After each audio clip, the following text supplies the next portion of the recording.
Olá! Em João, no capítulo 9, o verso 39 diz o seguinte: Então Jesus afirmou: Eu vim a este mundo para julgar as pessoas, a fim de que os cegos vejam e que fiquem cegos os que não veem. Eu vim a este mundo para julgar as pessoas. Só que, no mesmo livro de João, no capítulo 3, anteriormente, no capítulo 3, é dito o seguinte, capítulo 3, verso 17. Diz assim, João 3, verso 17. Só um pouquinho, deixa eu ver se é isso aqui mesmo. Aqui. João 3,17 diz assim: Pois Deus mandou o seu Filho para salvar o mundo e não para julgá-lo. Aparentemente, uma suposta contradição dentro do próprio livro. Porque lá em 9:37 diz que ele não veio julgar as pessoas, e aqui no capítulo 3, verso 17, diz que ele veio julgar as pessoas, ou melhor, ao contrário, né? Que ele não veio julgar as pessoas e lá ele veio. Como é que a gente explica essa suposta contradição dentro do próprio livro de João? Esta e muitas outras questões você vai acompanhar agora, pois está no ar, na mira da verdade.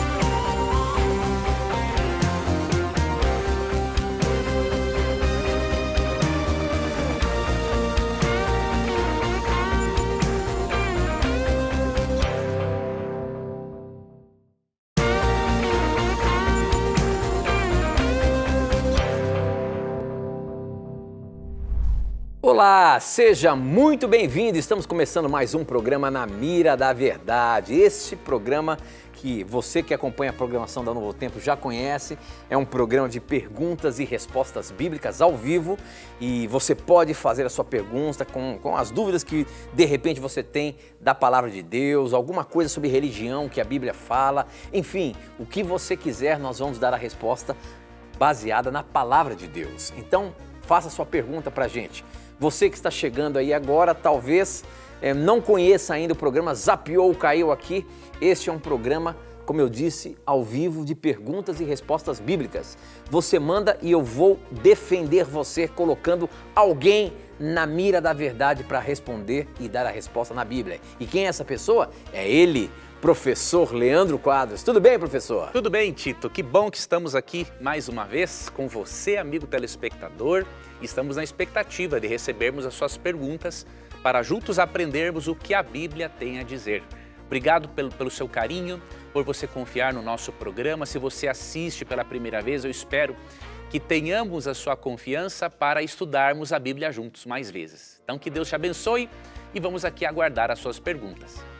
Muito bem, muito bem. Nós abrimos o programa falando de dois textos em João. Essa pergunta já chegou aqui pra gente algum tempo atrás e quem mandou foi a Camille Santana, lá pelo nosso blog, e ela disse o seguinte, lá em João 9,39, Jesus diz que veio ao mundo para julgar pessoas. Porém, em João 3,17, ele diz que Deus o enviou, ou enviou o seu Filho, não para julgar, mas para salvar o mundo. Aparentemente, é uma suposta contradição. Como que a gente consegue explicar isso dentro do próprio livro de João? Por que Jesus falou uma coisa e ele veio para outra? Professor Leandro Quadros, como explicar essa suposta contradição dentro do próprio livro de João? Porque lá em 9,37, ele não veio para julgar as pessoas. Ou melhor, ele veio para julgar as pessoas, né? Só que lá em João 3,17, ele não veio julgar as pessoas. Como é que a gente explica isso? Essa diferença, ela é tranquila de entendermos quando compreendemos a diferença entre o propósito de Cristo vir e o resultado da não aceitação de Cristo. Então, o propósito de Cristo vir ao nosso mundo, em João 3,17, é realmente salvar. Só que a Bíblia também menciona o resultado de não aceitar esse propósito de Cristo. Então, não é uma contradição. Vamos até no próprio no contexto de João 3,17, aqui no verso 18 e 19, já explica. Então, o contexto de João 3,17 a 19 se harmoniza com o outro texto de João capítulo 9. É que o nosso telespectador leu só o verso 17 do capítulo 3. Então, nós vamos ler até o 19 e aí você vai ver que os textos se encaixam e se complementam e não se contradizem. Primeiro, vamos para o verso 16, que é o mais conhecido. Porquanto Deus amou ao mundo de tal maneira que deu o seu Filho unigênito, para que todo que nele crê não pereça, mas tenha vida eterna. Porquanto Deus enviou o seu Filho ao mundo, não para que julgasse o mundo, mas para que o mundo fosse salvo por ele. Então, primeira parte, o propósito de Deus é, ao enviar Jesus Cristo, que o mundo seja salvo por meio de Jesus Cristo. Que através da morte substitutiva de Cristo, todo pecador seja livre da condenação e da morte eterna. Então, esse é o propósito. Então, nesses 2 primeiros versos, percebemos o propósito de Deus. Só que agora nós vamos ver que nem todas as pessoas aceitarão este resultado, este propósito, ou melhor, e terão um outro resultado. Verso 18. Quem nele crê não é julgado. Aqui já está explicando. Jesus veio não para julgar o mundo, mas para que esse juízo não aconteça, ela tem que crer. Porque senão, o que acontece? Todo pecador está debaixo da ira de Deus, diz Romanos 5,9. Nós precisamos de alguém que assuma o nosso lugar. Para eu usufruir do sacrifício, do sofrimento de Cristo, para que eu possa receber a justiça dele que me é transferida, digamos assim, eu preciso crer. Né? Então, se eu não crer, obviamente que eu não estou livre do juízo. Quem nele crê não é julgado. O que não crê já está julgado, porque não crê no nome do unigênito Filho de Deus. O julgamento é este, que a luz veio ao mundo e os homens amaram mais as trevas do que a luz, porque as suas obras eram más. Então você entende a diferença? Na primeira parte fala do propósito de Deus que é salvar. Agora, dos versos 18 e 19, fala do resultado de não aceitar essa salvação. Então, não há uma contradição, são apenas informações complementares se você ler os versos 18 e 19 do capítulo 3. Muito bem, estamos apenas começando o programa. Para você participar, você pode usar o nosso SMS ou WhatsApp, o número é 12 98151 0101. Você pode também usar as redes sociais no Facebook, namiradaverdade.nt, no nosso Instagram, apenas @namiradaverdade. Ambos têm um videozinho que eu faço antes de começar o programa, para que você possa colocar ali as suas perguntas nos comentários e eu pesque aqui para colocar na mira da verdade. Então vai lá, faça sua pergunta, participe ou então mande pelo WhatsApp para a gente, assim como essa, por exemplo, deixa eu ver se tem o nome da pessoa que mandou aqui, foi o Luciano Martins. A pergunta do Luciano é a seguinte: assisto sempre o seu programa, sou evangélico da Igreja Batista, obrigado meu irmão por estar acompanhando aqui, participando, para juntos aprendermos mais e mais da Palavra de Deus. A minha pergunta é: nossos irmãos católicos acreditam na eterna virgindade de Maria e afirmam também que os irmãos de Jesus citados na Bíblia, na verdade, seriam primos de Jesus ou filhos apenas de José e não de Maria. Em qual base bíblica os católicos se sustentam para crerem na eterna virgindade de Maria? Por que isso é tão importante para os católicos? Qual seria o demérito para Maria caso ela tivesse relações sexuais com o seu marido José após o nascimento de Jesus? Professor Leandro Quadros, existe alguma base bíblica para acharmos Maria, né, como eterna virgem? A Bíblia fala alguma coisa a respeito disso? Olha, a doutrina da perpétua virgindade de Maria, ela é muito importante, né, sim, para o catolicismo, até porque para o catolicismo Maria não sofreu, digamos assim, não tinha o pecado original, né? Então, obviamente, existe toda uma teologia, uma filosofia desenvolvida por trás disso, mas base bíblica para a perpétua virgindade de Maria não existe. Tá? Não existe base bíblica para isso. Óbvio, eles argumentam, por exemplo, que o termo virgem, em Mateus 1:23, uma explicação que eles têm é Mateus 1:25, né? E 23 também, quando fala de uma virgem, eles argumentam que o termo grego correspondente ao termo hebraico se refere, né, a uma jovem mulher e que não tem relações sexuais. Então veja, tudo bem, antes, enquanto Jesus não nasceu, ela realmente não foi desposada. Mas depois que ele nasceu, diz Mateus 1:25, eu vou ler aqui na NVT, claramente o texto bíblico diz que ela teve uma vida conjugal e sexual normal com seu esposo. E isso não a desmerece em nada. Muito pelo contrário, ela está fazendo o plano de Deus. Você já pensou o quanto seria prejudicial para ela e para José eles serem casados e viverem num celibato? A Bíblia não ensina isso. Na verdade, o apóstolo Paulo até adverte em 1 Coríntios 7, 2-5, que um casal não deve se privar de uma vida sexual, porque senão vai correr sim o risco real de cair no pecado do adultério. Então Paulo dá essa advertência, ele não justifica, óbvio, o pecado, mas ele apresenta uma realidade. 1 Coríntios 7, 2-5. Então Maria estaria transgredindo um princípio bíblico importante. Se ela morasse com José, deitasse-se próximo a ele, o deixasse, por exemplo, com vontade de ter sexualidade e o privasse disso porque ela era virgem perpetuamente, não, a Bíblia não ensina isso. Agora o texto diz, Mateus 25, no entanto, não teve relações com ela até o menino nascer.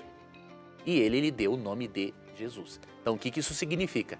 Nessa tradução aqui, pode ler a NVI também, mas eu li a NVT, que enquanto Jesus não nasceu, ele não teve relações sexuais com ela. Depois, uma vida conjugal normal. Então, mas isso não desmerece em nada a mãe de Jesus. Porque Deus criou o ser humano para a sexualidade, salvo raras exceções, como nós vemos ali em Mateus 19, né, de pessoas que receberam o dom do celibato. Mas isso aí também não é geral. Isso aí não é um ser humano que pode definir quem deve ou não ter o dom do celibato. Isso é uma questão particular entre a pessoa e Deus. Então, Mateus 19, 12. Tá? Agora, não há realmente base bíblica para a perpétua virgindade de Maria. Né? Não vemos na Bíblia esse ensinamento. Tem, óbvio, toda uma teologia, uma filosofia por trás disso, mas como nós colocamos a Bíblia como intérprete da tradição e não o contrário, então, obviamente, não queremos na perpétua virgindade de Maria, que muito menos que isso vá desmerecer a mãe de Jesus.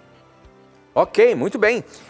Outra perguntinha agora, pessoal participando pelo Instagram. Pode entrar lá no nosso Instagram e fazer a sua pergunta, que eu estou indo lá pescar, tá bom? Essa aqui quem mandou foi a Rita Ferreira, mas também o Ivent também fez uma pergunta parecida, vou colocar as duas na mira. Professor, olha só a questão da Rita. Quem são os que não têm os nomes escritos no livro da vida? Quem são as pessoas que não estão com o seu nome escrito no livro da vida? Quem são esses? Tá? E aí depois o Ivent pergunta o seguinte, como ter o nome escrito no livro da vida? Então vamos lá, tem duas questões aqui. A primeira, quem são aqueles que não têm o nome escrito no livro da vida? E como ter o nome escrito no livro da vida? A gente consegue ter essa luz na palavra de Deus, professor? Sim. Quer ver uma coisa? Aqui eu vou ler. Eu acho que também vale a pena a gente colocar aqui para o nosso telespectador, a Bíblia fala do livro da vida e tem uma importância esse tipo de livro. Agora, eu acho que vale a pena explicar um pouquinho, até para o nosso telespectador entender, professor, que livro é esse que a Bíblia cita? O nome Livro da Vida, né, já está nos indicando o quê? É o livro que contém os nomes daqueles que aceitaram a Cristo como salvação e terão a vida eterna. Então, o livro da vida já pressupõe, né, que tem ali os nomes daqueles que terão a vida eterna. Então, vamos fazer uma análise breve. Se só pode ter vida eterna quem crê em Jesus, como lemos, por exemplo, em João 3,16, João 3,36, então é quem crê em Jesus ou quem tem uma relação salvífica com Deus ao longo da história que está com o seu nome ali. Consequentemente, quem não teve uma relação salvífica com Deus, quem não teve uma relação de fé-resposta nos dias do Antigo Testamento e quem não aceitou a Cristo como Salvador após a sua vinda, essa pessoa está perdida. Então o nome dela está fora e ela obviamente não terá vida eterna. Aí alguém pode perguntar, mas Leandro, Deus precisa de um livro? Deus não precisa, Ele não é onisciente. Mas lembre-se, os anjos não são oniscientes. Se você ler 1 Pedro 1,12, você vê que os anjos anelam perscrutar as coisas referentes à salvação. Você lê Daniel capítulo 7, versos 9 e 10.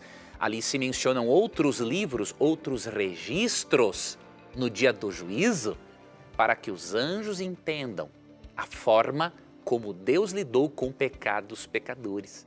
Então é importante esses registros para que o universo veja como que... Porque o conflito entre Cristo e Satanás trouxe muitas dúvidas.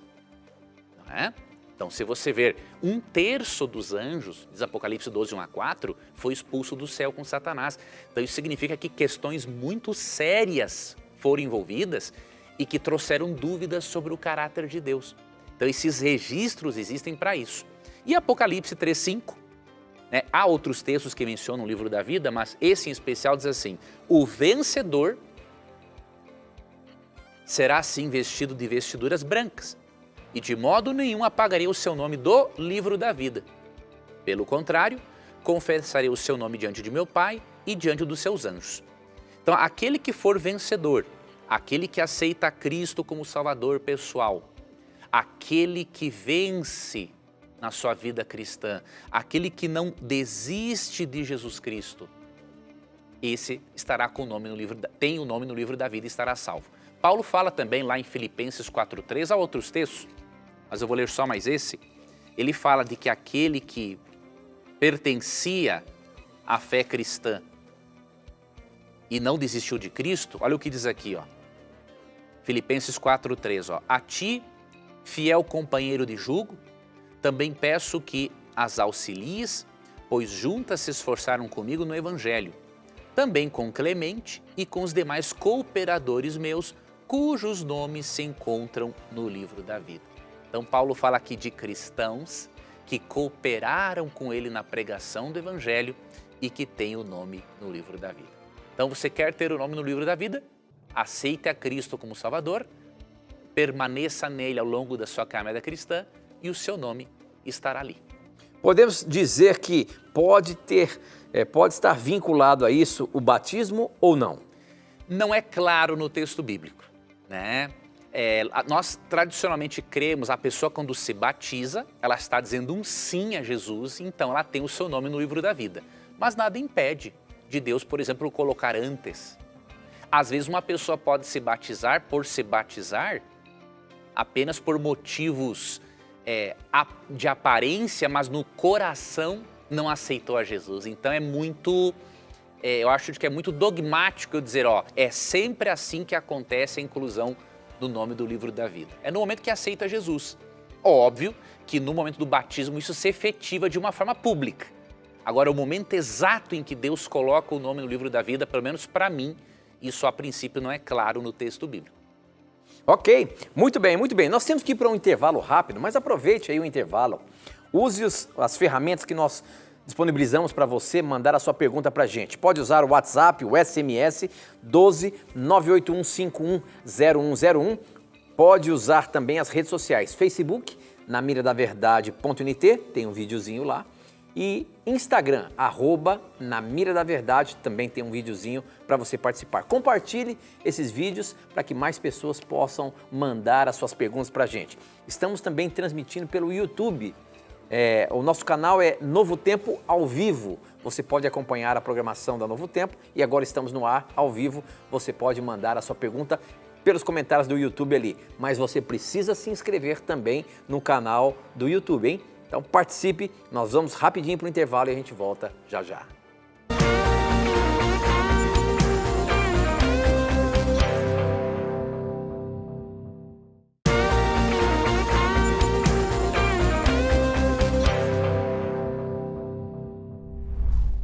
Já estamos de volta aí, você pode participar fazendo as suas perguntas para o programa e vamos colocar o professor na mira. Vamos ver como é que ele se sai, dando a resposta na palavra de Deus. Olha só a pergunta que chegou aqui pelo Instagram, quem mandou foi o Jordim, será que é isso? Agora tem uns nomes aqui no Instagram e no Facebook que parece americano, é uma mistura de... É quase um tetragrama aqui, vamos lá. Vamos ver se ele fala aqui na pergunta dele o nome dele. Não, mas está aqui, então é Jorge. Vamos lá, a pergunta do Jorge é a seguinte, professor.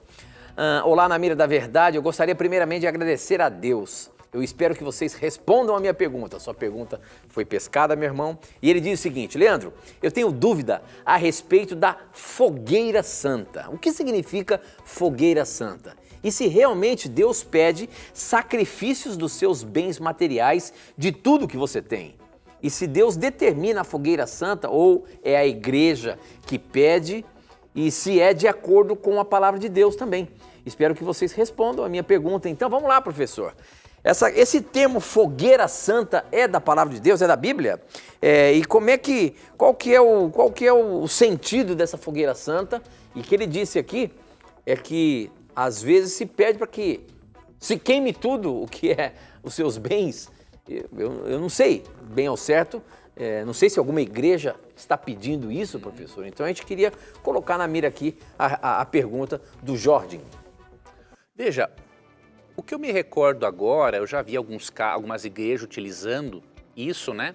Incentivando, por exemplo, a pessoa a jogar no fogo tudo aquilo que afasta de Deus. Então, eu já vi casos de pessoas queimarem CDs musicais inapropriados, revistas, livros, não é? Veja, a Bíblia não tem uma ordem a respeito disso, tá? Mas a Bíblia menciona um momento no livro de Atos que aconteceu algo de muito interessante. Pessoas receberam a pregação do Evangelho. Deixa eu ver aonde que foi, se é no capítulo 19 ou não. Pessoas receberam a pregação do Evangelho e essas pessoas tiveram um encontro tão forte com o Evangelho que elas queimaram, por exemplo, seus livros de feitiçaria. Então, olha que interessante, isso aconteceu. Deixa eu ver aqui em qual capítulo que é do livro de Atos. Faz muito tempo que eu li essa história. Vamos ver aqui. Óbvio que muitas igrejas podem dar um tom, como é que eu vou dizer, de espiritualidade, de algo inspirado nesta prática, ou de algo mágico, diríamos nessa prática, mas nós não devemos fazer isso, tá? Se houver um incentivo para, de forma simbólica, pedagógica, comunicar às pessoas que ao jogarem coisas impróprias no fogo, não é? Elas estariam, desta forma, se apartando daquilo, tudo bem. Vale como um recurso pedagógico, simbólico. Agora, atribuir algo de sobrenatural nisso, ou seja, Deus vai me trazer bênçãos, prosperidade como resultado desse ato, entre aspas, mágico, aí não. Eu achei Atos 19, olha o que aconteceu, ó. A partir do verso 18.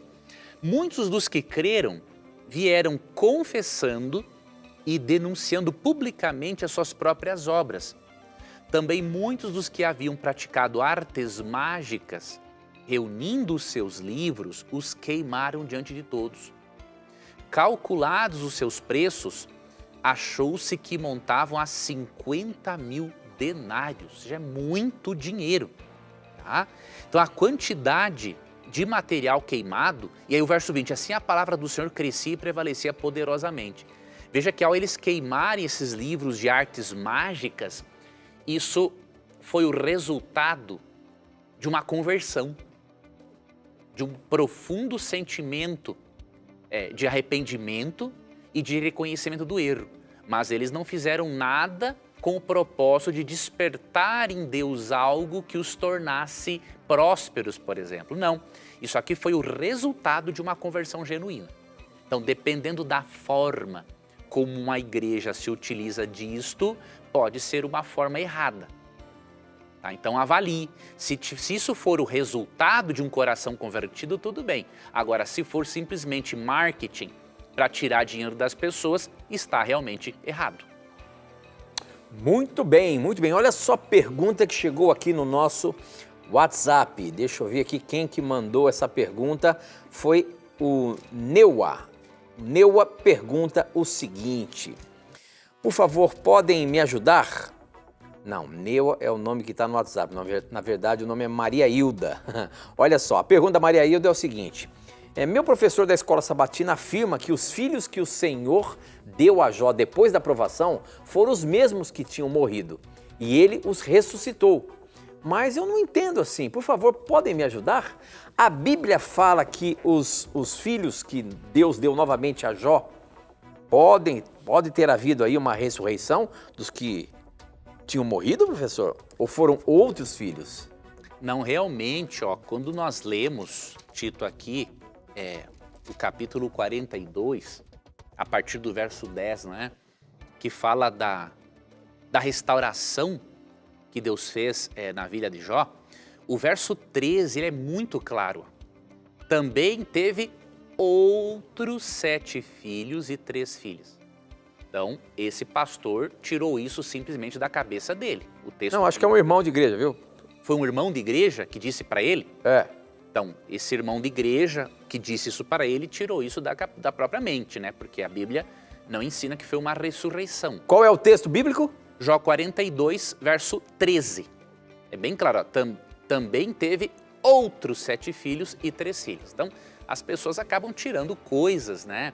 Que têm a origem na imaginação e não no texto bíblico. Então, nós não podemos aceitar nada que seja fruto da imaginação e que não seja resultado de uma clara revelação das Escrituras. Muito bem, eu queria aproveitar agora e oferecer para você o curso bíblico Verdades para o Tempo do Fim. É a revista Esperança, Verdades para o Tempo do Fim, que você pode ter aí na sua casa. Eu queria aproveitar agora e dizer para você aqui que você pode ligar para a gente 0 operadora 12 21 27 3121 e você vai ter a chance de solicitar este guia de estudo aqui, ó. É a revista Esperança, Verdades para o Tempo do Fim. A revista Esperança, Verdades para o Tempo do Fim, ela é relacionada ao tempo em que nós estamos vivendo. Os assuntos que nós apresentamos aqui nessa revista é relacionado a esse momento. O que você precisa entender do momento que nós estamos vivendo até a volta de Jesus. Por isso, a importância de você ampliar o seu conhecimento na Palavra de Deus através desse guia de estudo. Peça agora mesmo. 0 operadora 12 21 27 3121. Você não vai pagar nada por isso. E vai com certeza ter um crescimento na sua vida espiritual, no seu conhecimento teológico sobre vários assuntos relacionados ao tempo que nós estamos vivendo, tá bom? Peça agora mesmo, não vai pagar nada, liga pra gente, 0 operadora 12 21 27 3121. E deixa eu falar uma coisa para você, e nós estamos preparando para o início do ano que vem, um novo guia de estudo aqui do programa Na Mira da Verdade. Então, fique atento que muito em breve algo novo estaremos apresentando aqui para você. Muito bem, a próxima pergunta, deixa eu ver aqui, essa pergunta chegou aqui pelo nosso Facebook, quem mandou foi o Mateus e a pergunta do Mateus é a seguinte: Queria ter esse privilégio de ter a minha pergunta pescada. Mateus, a sua pergunta foi pescada. E a pergunta do Mateus é o seguinte: ouvi dizer que no céu não sentiremos o amor paternal, e sim o amor, e nem o maternal, mas sim o amor fraterno de irmão para irmão. Diríamos que uma família com 3 pessoas é salva. Chegando lá, nos conheceremos, mataremos a saudade de alguns que já se foram, quem sabe, se assim tivessem morrido, né, e salvo, mas após transformados e glorificados, seremos e sentiremos apenas o amor fraterno, louvando a Deus. E a intimidade com a família? A saudade de estar perto dos nossos não deveria ser maior do que com os outros? A minha pergunta é, saber que será apenas um amor fraterno entre todos não tiraria o gosto do céu? Ficarei muito grato se a minha pergunta for pescada. Ela foi pescada. Então, olha só o questionamento dele. Como a gente fala que lá no céu seremos todos uma família só, será que o amor fraterno é inferior ao amor que a gente vai sentir no céu, professor? De repente, se eu estou do lado da minha mãezinha, do lado do meu pai, ali, eu vou ter um amor fraterno, esse amor que eu tenho por eles, materno e paterno, é maior do que fraterno? Como é que a gente explica isso? Veja, isso aí que explicaram, né, para esse nosso telespectador, a Bíblia não fala desse jeito, né? O que a Bíblia fala? Em Mateus 2,30, quando Jesus diz, né, que nós seremos como os anjos, né, que a família da terra será uma com a do céu, não está excluindo o amor paterno, o amor materno. Os sentimentos, né? Os sentimentos, na verdade, o que quer dizer? Que nós vamos desfrutar do amor de uma forma muito mais profunda. Então, o que se percebe no texto bíblico? Deus não vai tirar a nossa identidade. Então, as formas como nós amamos nossos pais, amigos, será tudo muito mais profundo. Né? Eu creio que num corpo transformado, uma mente transformada, uma natureza transformada, nós vamos experienciar muito melhor o que significa amor de verdade. Aqui nós temos uma visão muito pequena, tacanha do que é o amor, porque a nossa natureza é corrompida e é egoísta. Agora imagine no céu sem o egoísmo. O amor que um pai tem para com um filho e vice-versa, de um avô para com um neto, será algo muito profundo, muito superior. Então eu não vejo Deus excluindo o amor de um pai para com o filho, de uma mãe para com o filho. Eu vejo, na verdade, com a transformação, com a glorificação, Deus potencializando isso para atingir um nível que nós nem podemos imaginar, porque nós somos corrompidos e a nossa noção de amor ela é muito pequena em comparação da grandiosidade do amor que Deus é e daquilo que as criaturas ao longo do universo experimentam por não terem caído em pecado. Então, pode ficar tranquilo que o que você vai viver a nível de amor será muito mais amplo e muito mais profundo. Ok, muito bem, professor, muito bem. Olha só, eu estou vendo aqui o pessoal participando também no YouTube e eu quero colocar uma pergunta do YouTube para você aqui, ó. Quem mandou foi o Tiago Castelli. Obrigado, Tiago, por você estar acompanhando a gente através do YouTube. Tem também o Gabriel Silva que está nos mandando pergunta aqui. A sua pergunta foi pescada, vamos ver se a gente vai colocar. O Tiago Castelli perguntou o seguinte... Ele diz, boa noite, Tito, professor Leandro Quadros, obrigado. Vocês são muito especiais, nos ensinam muito. A minha pergunta é, quem for, e olha, propícia para o momento que nós estamos vivendo, hein? Um pouquinho antes do Natal, a pergunta dele é a seguinte, quem foram, professor, os 3 magos que foram presentear o Messias, bebezinho? A Bíblia fala desses 3, são 3 reis magos, dá para a gente saber quem são esses 3 reis magos? Porque existe na tradição até o nome deles, professor. Como é que é? A Bíblia fala sobre isso? Realmente existe uma tradição acerca dos 3 reis magos, dos nomes deles, que eu nem estou lembrado agora. Eu também não estou lembrado aqui, professor. Mas, Tito, isso realmente é tradição e não é o que o texto bíblico ensina. O texto bíblico fala de 3 pessoas? Também não fala. Né? Olha o que o texto diz, ó, Mateus 2.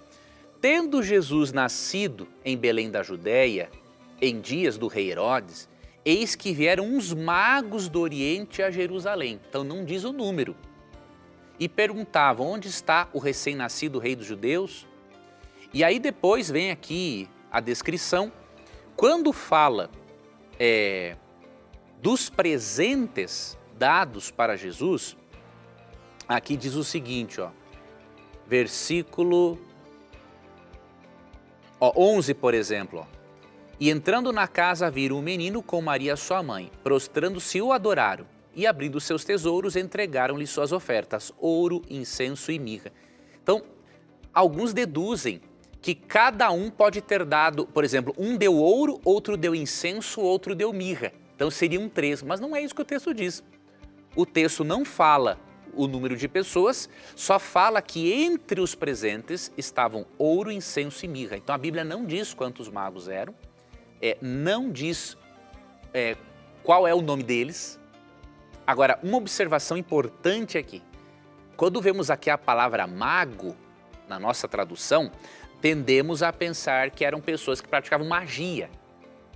Lógico, o sentido de mago é aquele que faz magia, só que aqui não é isso. Aqui é uma referência a sábios filósofos. Então eram filósofos que vieram do Oriente, tinham uma íntima relação com Deus, possivelmente estudavam as profecias de Daniel para saber o momento do período do nascimento do Messias e foram guiados de uma forma sobrenatural, por meio de uma estrela, para chegarem até Jesus. Tá? Mas agora, atribuir nomes e a quantidade dos magos, realmente, isso é tradição, não tem base bíblica. Ok, estamos chegando aí no período de Natal e a gente percebe algumas perguntas chegando. Mas vamos lá, pode mandar suas perguntas para a gente. Essa daqui, eu acho que a gente vai ter que ir para o intervalo, mas eu vou ler essa pergunta para a gente dar a resposta logo depois do intervalo. Deixa eu ver quem que mandou aqui esta pergunta pelo SMS. Denilson, ele diz: a paz de Deus, Tito e Leandro Quadros, meu nome é Denilson, sou evangélico da Congregação Cristã no Brasil, de São Paulo, e tenho uma dúvida. Qual é a recompensa citada em Apocalipse 22, 12? Seria a vida eterna? Pois, se for, a salvação seria pelas obras. E sabemos que a salvação é pela graça, mediante a fé. Eu só gostaria de entender. Então, como é que fica essa questão, professor? Apocalipse 22, 12.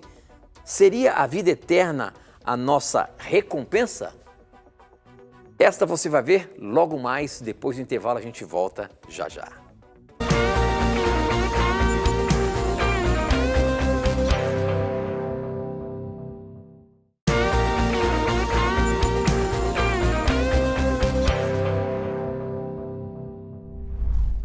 Já estamos de volta e você pode participar, estamos ao vivo. Mande as suas perguntas para o nosso WhatsApp ou SMS, o número é 12 981510101. Mande também pelas redes sociais, pelo Facebook, namiradaverdade.nt, pelo Instagram, @namiradaverdade. E se você estiver assistindo a Novo Tempo pelo canal do YouTube, você pode usar os comentários e fazer a sua pergunta se você for inscrito no nosso canal, tá bom? Participe, vamos lá colocar esse professor na mira. Vamos ver como é que ele se sai, irmão. Olha só, a pergunta que nós deixamos em aberto aí foi a questão da recompensa de Apocalipse 22, 12. Seria a vida eterna? E se for a vida eterna, não dá a entender que é pelas obras que nós estamos recebendo a vitória? E se a gente sabe que a gente é salvo pela graça, como é que a gente explica isso? Tito, é uma pergunta muito boa, porque muitos cristãos vão para um extremo ou outro, não reúnem todos os dados bíblicos para entender o que a Bíblia ensina sobre o tema. Então, alguns acreditam, por exemplo, que nós somos declarados justos ou justificados, salvos, pela união entre fé e obras.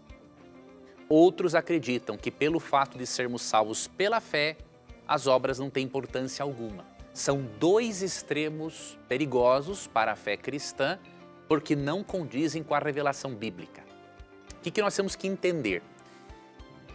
É interessante que, ao mesmo tempo que Apocalipse 22, 12 fala dos justos recebendo a recompensa segundo as suas obras, Apocalipse 20, verso 12, fala dos ímpios recebendo a recompensa também por causa das obras.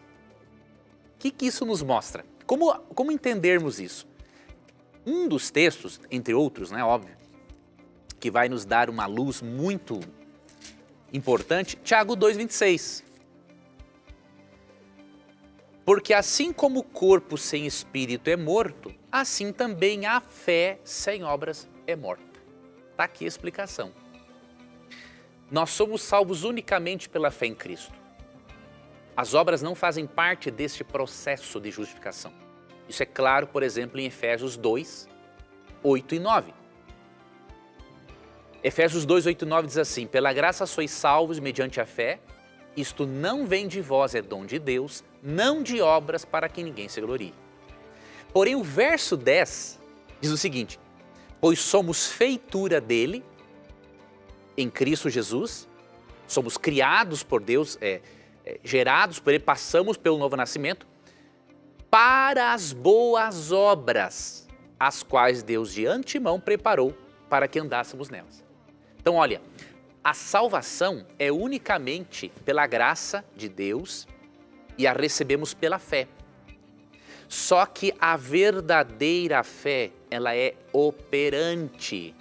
Ela opera uma transformação em mim e aquilo que eu pratico a partir dessa transformação vai dizer se a fé foi ou não real na minha vida.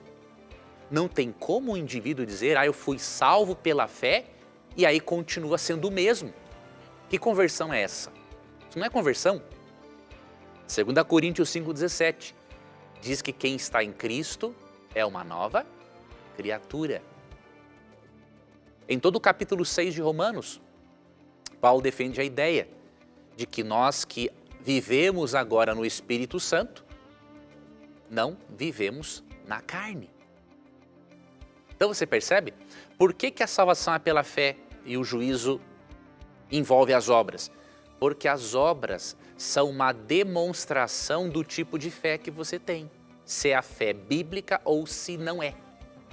As obras demonstram se você é justo ou se você é ímpio. As obras são o termômetro da fé. As obras são a forma de nós demonstrarmos para todos os seres, todo o universo, de qual lado nós realmente estamos. É por isso que as obras fazem parte do processo judicial. Primeiro Deus avalia sim a fé. Agora, o termômetro da fé, a externalização da fé, isso ocorre por meio das boas obras. Então nós não podemos ir para nenhum extremo e nem para o outro. Primeiro extremo, achar que somos justificados pela soma, pela equação, fé mais obras. Não, isso está errado. Agora o outro extremo, sou justificado pela fé, não preciso de obras. Isso é o outro. Ambos os extremos não são bíblicos. Muito bem, professor, muito bem. Deixa eu ajeitar aqui meu microfone que está caindo, mas já está pronto. Olha só a pergunta que o Ricardo Ferrarese fez. Quero ver o professor sair dessa. Olha só, vamos ver, hein? Mateus capítulo 5,19 fala o seguinte, eu vou ler aqui Mateus 5,19, que diz o seguinte: portanto, qualquer um que desobedecer ao menor mandamento e ensinar os outros a fazerem o mesmo, será considerado o menor no reino dos céus. Por outro lado, quem obedecer à lei e ensinar os outros a fazerem, o mesmo será considerado grande no reino dos céus. Jesus disse isso, certo? Aí ele continua aqui, o Ricardo. Fala que quem violar qualquer um desses pequenos mandamentos e assim ensinar, será chamado menor no reino dos céus, e quem cumprir o ensinar será chamado grande no reino dos céus. A pergunta: haverá grandes e pequenos no reino dos céus? Outra coisa, quem não guarda e não ensina, não está de acordo com o evangelho, e essa pessoa ainda assim estará no céu? Com a leitura desses versos, há o risco de a pessoa pensar que Deus rebaixa o seu nível de exigência para que sejamos candidatos preparados para o céu. Mas se lermos o verso 20, percebemos que não é assim. Olha o que diz aqui.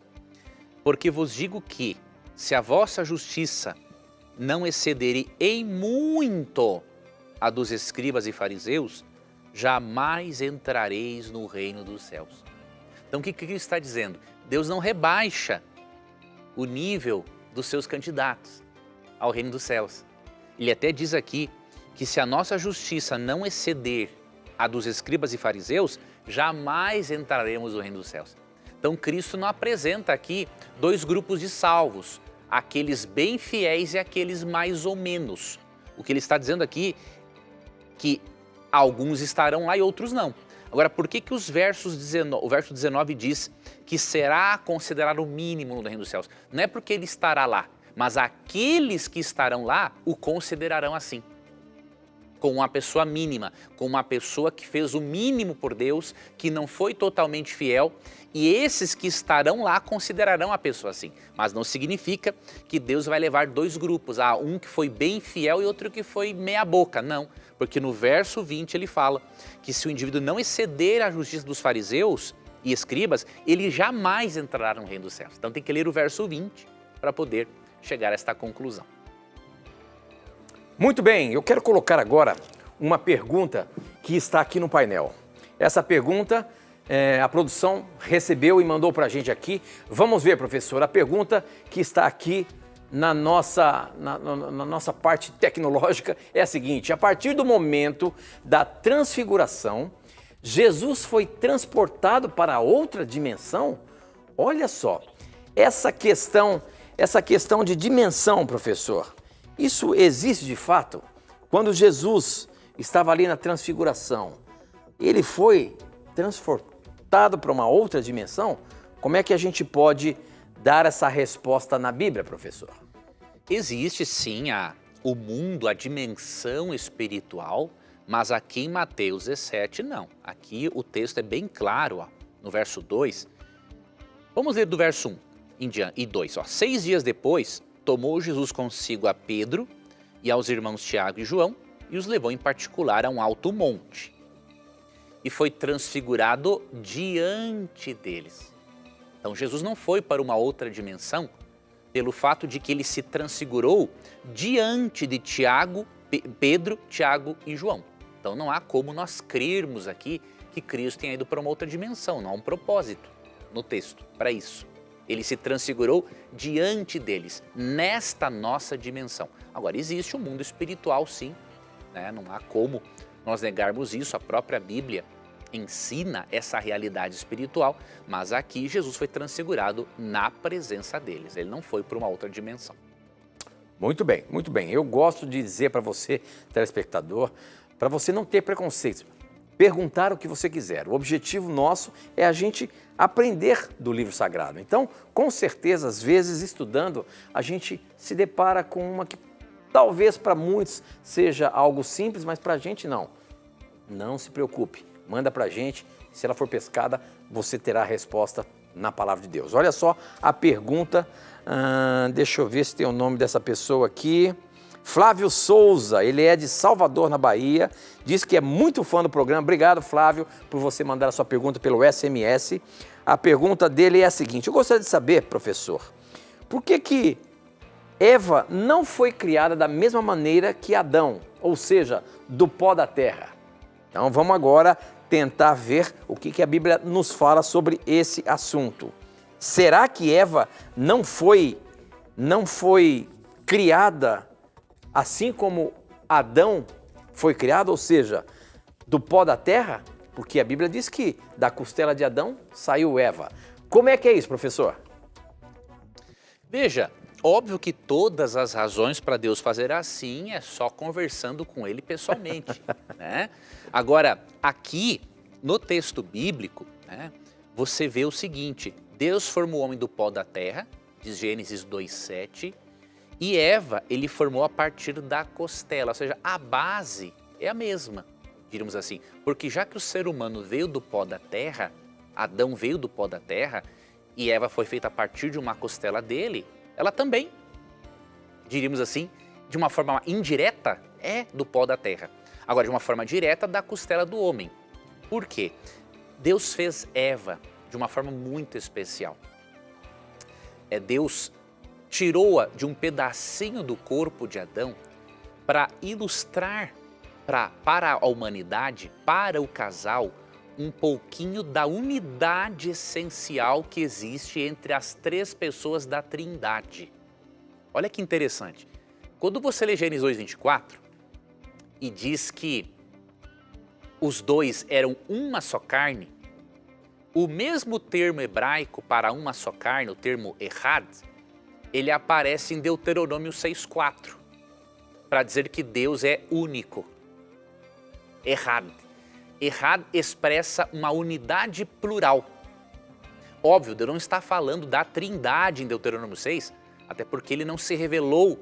Ele se revelou como uma trindade com o passar do tempo, porque o povo dele não estava apto para receber este conceito. Israel vivia numa nação